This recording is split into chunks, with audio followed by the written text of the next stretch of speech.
What's up internet, here we go again. Kali ini kita akan ngebahas film jadul lagi yang berjudul Poison Ivy, dirilis pada tahun 92, yang pada intinya film ini tuh menceritakan tentang perselingkuhan antara bokap dengan teman sekolah anaknya cuy, yang masih SMA. Gila gak lu? Udahlah, tanpa berlama-lama lagi langsung aja kita masuk ke dalam alur filmnya.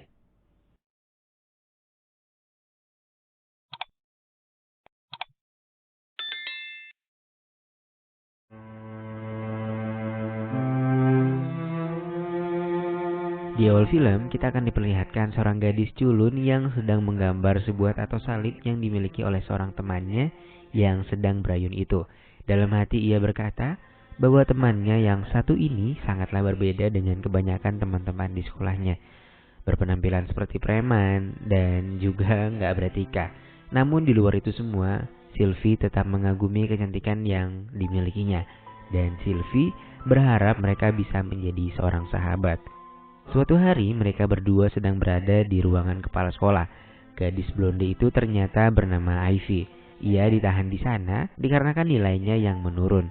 Karena ia merupakan siswi penerima beasiswa, ia harus mempertahankan nilai-nilainya. Sementara Sylvie berada di sana karena dia menelpon sebuah stasiun TV yang bernama KTVM dan mengatakan bahwa terdapat bom di sana. Yang ternyata ayahnya sendiri bekerja di sana, cuy. Saat pulang dan memasuki mobilnya, ayahnya pun langsung memarahinya. Dikarenakan ia hampir saja kehilangan pekerjaannya atas ulah anaknya itu.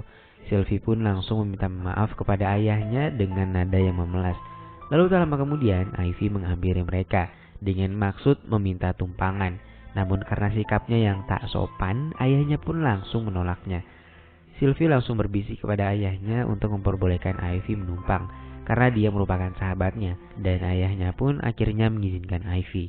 Lalu Ivy berkata bahwa dia harus duduk di depan, dikarenakan jika duduk di belakang ia merasa mual, dan mereka pun akhirnya berpindah. Lalu di perjalanan, Ivy memancing si ayah dengan mengangkat kakinya yang membuat si ayah menelan ludah, cuy. Emang mantep sih, tapi udahlah. Esok harinya, Ivy dan Sylvie kembali pulang bersama-sama. Namun kali ini mereka berjalan kaki karena ayahnya sedang ada urusan. Di perjalanan, Sylvie bercerita bahwa dia pernah hampir melakukan bundir dengan melukai pergelangan tangannya. Sylvie lalu mengajak Ivy untuk mampir ke rumahnya yang sangat megah ternyata. Dia pun berpesan kepada Ivy untuk tidak berisik di rumahnya karena ibunya yang sedang mengalami sakit parah. Ketika di dalam, Ivy mengatakan bahwa rumahnya begitu mewah. Lalu ketika Ivy melihat piano, dia pun langsung memainkannya. Dan ya, Sylvie pun langsung memarahinya karena berisik. Lalu lagi-lagi Sylvie bercerita bahwa dia akan lebih memilih untuk bundir dengan cara melompat, karena itu akan lebih cepat dibandingkan melukai tangannya. Lalu ibunya yang bernama Georgia menghampiri mereka. Sylvie pun dimarahi karena bersahabat dengan Ivy yang notabene tak sopan saat bertamu. Lalu Georgia juga mengomentari penampilannya yang seperti berandalan, pakaiannya yang ketat dan yang lainnya. Mendengar hal itu, Ivy pun langsung meminta maaf kepada Georgia. Beberapa saat kemudian, alat oksigen Georgia tiba-tiba tersumbat. Ivy pun dengan cepat memeriksanya dan mencobanya sendiri.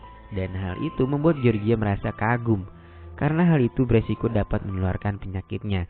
Namun Ivy lebih memilih untuk mengambil resiko itu. Percakapan mereka pun berlangsung cukup lama hingga akhirnya Georgia merasa nyaman mengobrol dengannya. Hari-hari berikutnya membuat Ivy dan Sylvie menjadi sangat dekat. Bahkan Ivy diperbolehkan menginap di rumahnya. Ivy pun dapat merasakan rasanya menjadi orang tajir cuy, dan menikmati semua fasilitas yang ada di rumah itu. Sementara Daryl seringkali mendapatkan pemandangan yang indah karena adanya Ivy di rumah itu. Hingga suatu ketika Daryl pun memberanikan diri untuk lebih dekat dengan Ivy. Hal ini terjadi dikarenakan Georgia yang sudah sakit-sakitan dan tak bisa lagi memenuhi nafsu makannya. Ketika di kamar, telepon Sylvia berbunyi. Ivy pun mengangkatnya. Seorang pria bernama Jim di telepon itu menanyakan waktu luangnya Sylvie.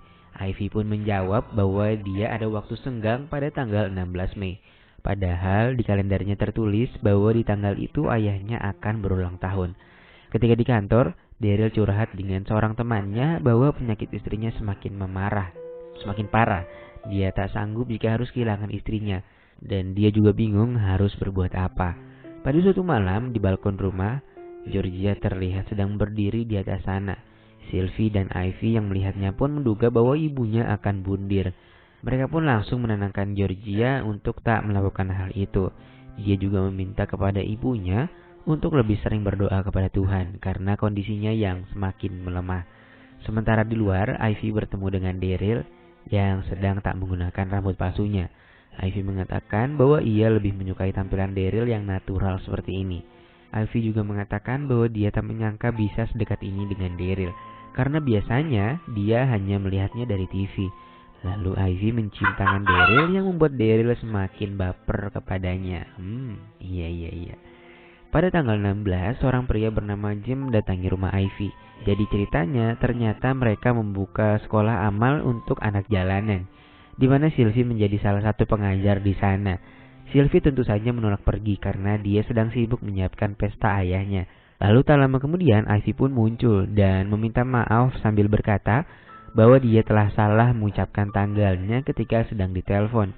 Ivy pun menawarkan diri untuk menghentikan pekerjaan Sylvie untuk membantu persiapan pesta ayahnya sebagai permintaan maafnya. Daryl pun akhirnya setuju dan membiarkan Sylvie pergi. Nah, ternyata ini adalah rencana Ivy yang berbohong tentang jadwal kosong Sylvie, supaya Ivy bisa datang ke pesta itu. Saat pesta tiba, Ivy meminjam gaun milik Georgia dan membuat dirinya menjadi point of view di sana atau pusat perhatian. Hal itu pun membuat Daryl semakin mengaguminya karena dia sangat mirip dengan Georgia istrinya. Sementara dari atas, Georgia melihat kejadian itu lalu kembali ke kamarnya untuk mengambil obat yang dia sembunyikan dari Daryl karena Daryl melarangnya.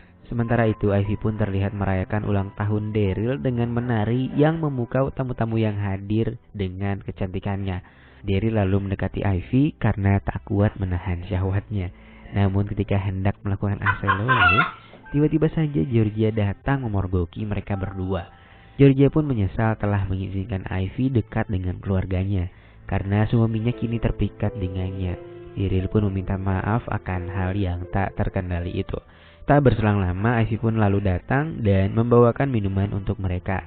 Ivy meminta maaf bahwa seharusnya ia tak memakai gaun milik Georgia karena semua orang mengatakan bahwa dia mirip dengannya.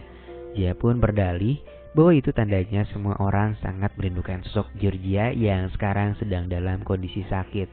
Ivy juga berbohong bahwa ia melihat Daryl yang sedang menangis di dapur karena sangat merindukan sosok Georgia. Karena itulah Ivy datang dan memeluk Daryl untuk membuatnya tenang. Bisa aja nih. Daryl yang mendengarnya pun hanya terdiam karena jelas apa yang dikatakan Ivy adalah sebuah kebohongan. Namun kebohongan itu berhasil membuat Georgia percaya dan langsung meminta maaf kepada Daryl karena telah salah paham dengannya. Georgia pun akhirnya tidur setelahnya.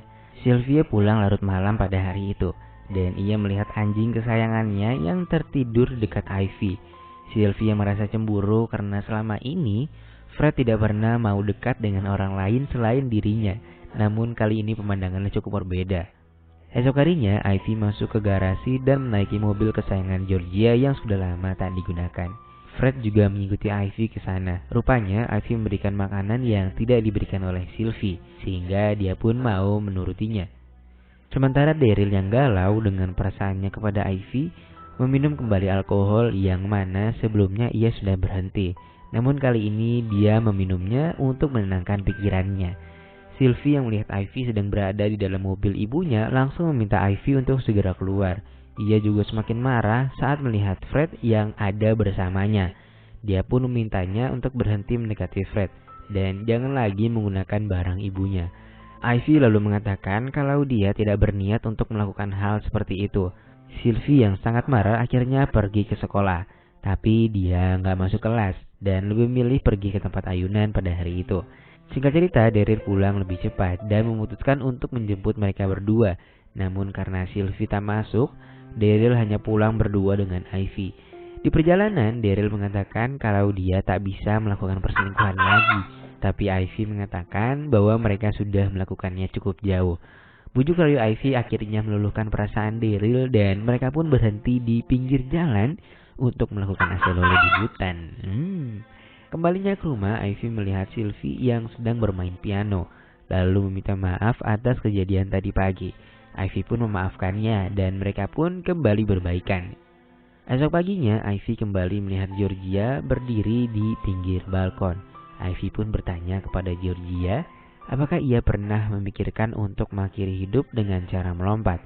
Georgia pun menjawab bahwa dia pernah memikirkannya. Lalu tiba-tiba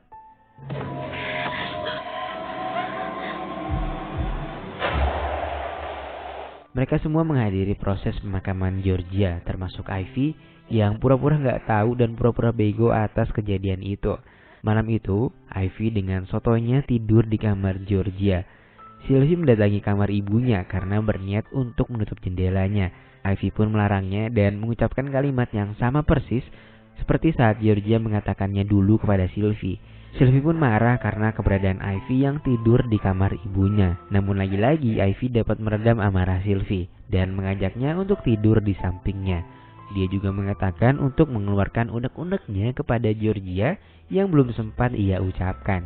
Dan dia juga memperbolehkan Sylvie untuk menganggap Ivy sebagai ibunya. Pagi harinya, Sylvie mencuci mobil mendiang ibunya. Lalu Ivy pun muncul dan mengajak Sylvie untuk pergi berjalan-jalan sembari membuang abu ibunya. Sylvie pun menerima tawaran itu. Namun di tengah perjalanan, Sylvie menuduh Ivy adalah dalang di balik meninggalnya ibunya. Hingga akhirnya mereka berdua pun terlibat cekcok dan tak sengaja membuat mereka mengalami kecelakaan. Ivy selamat dan sadar setelah kecelakaan itu. Dia pun memindahkan Sylvie yang belum sadarkan diri ke tempat duduk pengemudi. Seolah-olah Sylvie lah yang mengemudikannya, lalu pergi meninggalkannya. Sylvie pun akhirnya dibawa ke rumah sakit. Daryl sesampainya di sana langsung berkata bahwa Sylvie sekarang semakin nakal dan tak mau mendengarkan perkataan ayahnya.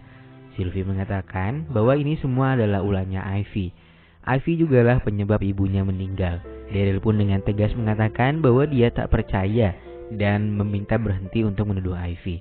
Ketika sedang tidur, Sylvie bermimpi didatangi oleh ibunya. Dan setelah terbangun, Sylvie langsung melarikan diri dari rumah sakit itu dan kembali ke rumahnya. Sesampainya di rumah, Sylvie melihat pemandangan yang semakin menyakiti perasaannya, di mana ayahnya sedang asal lele dengan Ivy. Daryl yang menyadarinya langsung mengejar Sylvie di tengah guyuran hujan.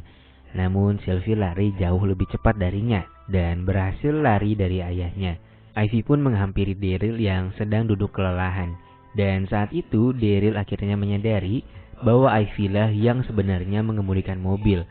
Setelah mendapati adanya lebam di dada Ivy akhirnya mengaku, namun ia berdalih bahwa yang dia lakukan untuk memudahkan Daryl ketika hendak melakukan klaim asuransi.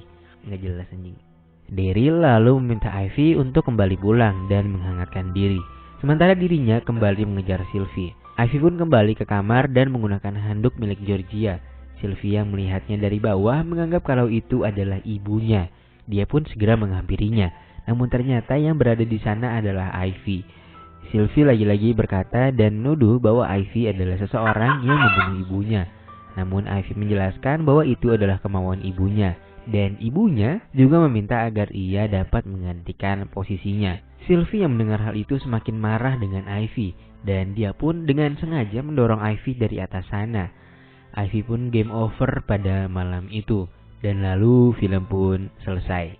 Ya, lagi-lagi bikin emosi si endingnya. Tapi oke lah, sekian dulu pertemuan kita pada kali ini. Makasih banget buat kalian semua yang udah nonton filmnya sampai habis. Dan jangan lupa buat klik tombol subscribe supaya kalian gak ketinggalan video-video terbaru dari channel ini.